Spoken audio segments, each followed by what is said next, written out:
नमस्कार शिक्षक बंधू भगिनींनो. तर आज आपण अत्यंत महत्त्वाचा टॉपिक जी संकल्पना अगदी अलीकडच्या काळात आलेली आहे तर ती आहे भावनिक बुद्धिमत्ता.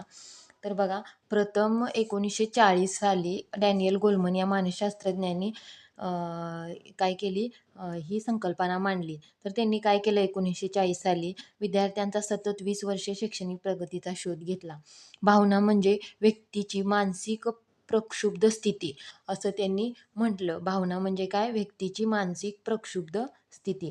जॉन मायर आणि पीटर सॉलोवली काय म्हणतात बघा, व्यक्तीस व्यक्तीस स्वतःच्या व इतरांच्या भावनांची देखरेख करणे, भावनांचे नियंत्रण व संतुलन करणे, विचार आणि कृतीसाठी भावनांचा योग्य उपयोग करणे, असा उपयोग करावयास शिकवणे यांचा संबंध भावनिक बुद्धिमत्तेशी आहे.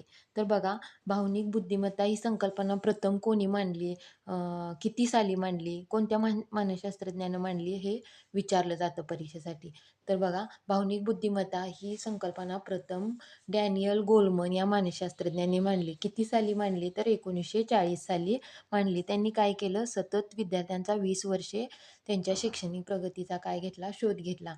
जॉन मायर आणि पीटर सोलोवली म्हणतात की व्यक्ती स्वतःच्या आणि इतरांच्या भावनांची देखरेख करणे, भावनांचे नियंत्रण, संतुलन, विचार आणि कृतीसाठी भावनांचा योग्य उपयोग करणे आणि असा उपयोग करावयास शिकवणे यांचा संबंध काय, भावनिक बुद्धिमत्तेशी आहे, असं सांगितलेलं आहे.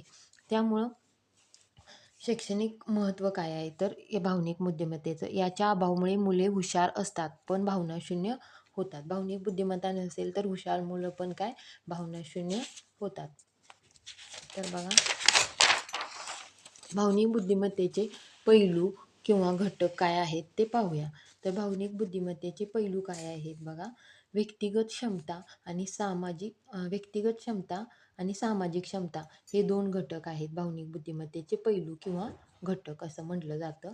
व्यक्तिगत व्यक्तिगत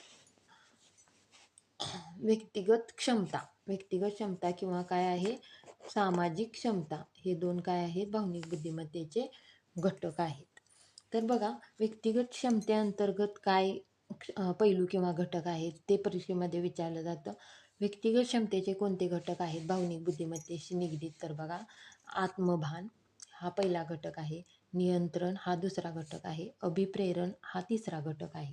तर अशा पद्धतीनं व्यक्तिगत क्षमतेचे 3 घटक आहेत आणि सामाजिक क्षमतेचे 2 घटक आहेत. सामाजिक क्षमता म्हणजे काय, कुठले 2 घटक आहेत, सहसंवेदना आणि सामाजिक कौशल्य असे 2 घटक आहेत.